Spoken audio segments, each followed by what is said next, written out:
آواز کا یہ حسن تو دن چار رہے گا، آواز کا یہ حسن تو دن چار رہے گا، یہ اشک میرے نعت سناتے ہی رہیں گے، یہ اشک میرے نعت سناتے ہی رہیں گے۔ تو نعت صرف زبان سے ادا نہیں کی جاتی، اشکوں کی زبان بھی ہوتی ہے جس سے نعت ادا کی جاتی ہے۔ تو نعت ایک ایسی، اور نعت اور ہم یہ دونوں ایسی چیزیں ہیں جو اس زبان کی محتاج نہیں ہے۔ اسی لیے اللہ رب العزت نے قرآن میں فل یفرحو کہا ہے، فل یعبدو نہیں کہا، فل یسجدو نہیں کہا، فل یرکعو نہیں کہا، فل یصومو نہیں کہا، فل یحجو نہیں کہا، یعنی کچھ بھی نہیں کہا ایسا کہ روزہ رکھو تمہیں فضل و رحمت ملے تو روزہ رکھو، فضل و رحمت ملے تو فلیصلوا، نماز پڑھو، سجدہ کرو، رکوع کرو، روزہ رکھو، حج کرو، ایسا حکم نہیں دیا۔ فرمایا فل یفرحو، خوشیاں مناؤ۔ تو ذہن میں آتا ہے کہ پھر خوشی کیا منائی جائے؟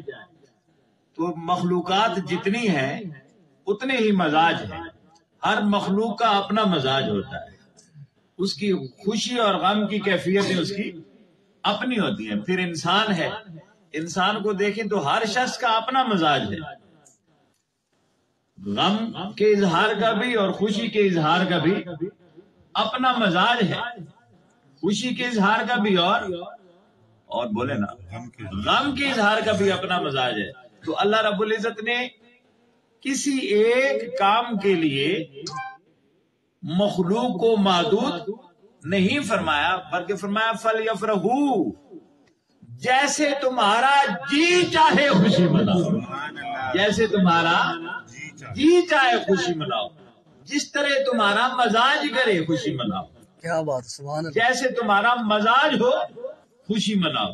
تو مزاج ہر ایک کا الگ ہے، کسی کا مزاج جھنڈیاں لگانے کا ہوتا ہے، کسی کا مزاج جھنڈے لگانے کا ہوتا ہے، کسی کا مزاج لائٹنگ کرنے کا ہے، کسی کا مزاج، اب یہ بینر اور پینا فلیکس پہلے نہیں ہوتے تھے، کپڑوں پر لکھا جاتا تھا، اس سے پہلے کپڑے بھی نہیں ہوتے تھے، جھنڈیاں بنائی جاتی ہوں گی، کیا رنگ ہوتے ہوں گے۔ تو وَلَلْآخِرَةُ خَيْرٌ لَكَ مِنَ الْأُولَىٰ، تو ہر گھڑی جیسے بڑھتی جاتی ہے انداز بدلتے جاتے ہیں، اور بدلتے بدلتے ان میں نکھار آتا جاتا ہے، ان میں نکھار آ جاتا ہے۔ پہلے لنگر کسی اور انداز سے ہوں گے، پھر لنگر کے انداز بھی بدلتے جا رہے ہیں۔ مقصد لنگر بانٹنا ہے، لوگوں کو کھلانا ہے، اور آقا نے فرمایا سب سے بہترین صدقہ بھوکے کو کھلانا ہے۔ سبحان اللہ، تو وہ کیا کھلا رہے ہیں؟ وہ حلوہ کھلا رہے ہیں، وہ چاول کھلا رہے ہیں، وہ کھیر کھلا رہے ہیں، وہ گوشت کھلا رہے ہیں، وہ روٹی کھلا رہے ہیں، وہ نان کھلا رہے ہیں، وہ کیک کھلا رہے ہیں، جو آپ چاہیں کھلائیں، کھانے کی جو چیز ہے وہ آپ کھلا سکتے ہیں، اور سجاوٹ کی جو چیز ہے اس کے ذریعے آپ اسے سجا سکتے ہیں۔ فل یفرحو، جیسے آپ کا مزاج چاہے، جیسے آپ کا مزاج ہو۔ تو اعتراض کیا جاتا ہے کہ یہ کیا ہوا جی، کیک کیوں کاٹتے ہیں؟ عیسائی کاٹتے ہیں۔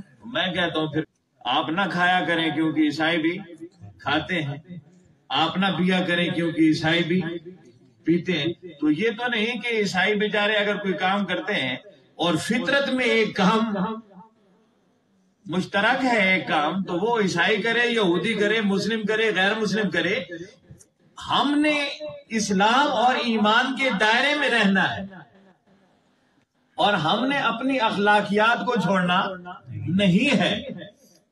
آگے آپ عمل جو مرضی کرتے رہیں۔ تو عیسائی بیچارے اگر کرتے ہیں، وہ کیک کاٹتے ہیں، تو کیک کاٹنے کا مطلب وہ کس کے لیے کیک کاٹتے ہیں؟ حضرت عیسیٰ کے لیے کاٹتے ہیں نا، اپنے پیغمبر کے لیے کاٹتے ہیں۔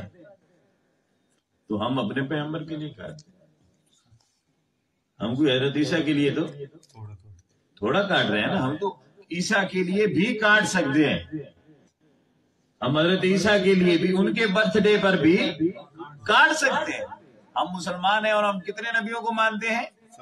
1,24,000 تمام تر پیغمبروں کو مانتے ہیں. ہر ایک کا برتھ ڈے ہم منا سکتے ہیں. جب خود خدا قرآن میں منا سکتا ہے تو ہمیں کیا تکلیف ہے؟ حضرت عیسیٰ علیہ السلام کا میلاد خود خدا نے قرآن میں منایا، خود خدا نے منایا. حضرت زکریا علیہ السلام کا میلاد خود خدا نے منایا. حضرت مریم کا میلاد خدا نے منایا. حضرت آدم کا میلاد خدا نے منایا. تمہیں مصطفیٰ کے میلاد منانے میں تکلیف ہو جاتی ہے؟ تو قرآن تو ہے ہی انبیاء اور اولیاء کا میلاد نامہ.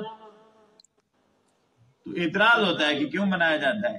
اس لیے کچھ ہوش کے ناخل نے، اور مسلمان ہیں، مومن ہیں، تو مومن ہونے کا ثبوت ہے.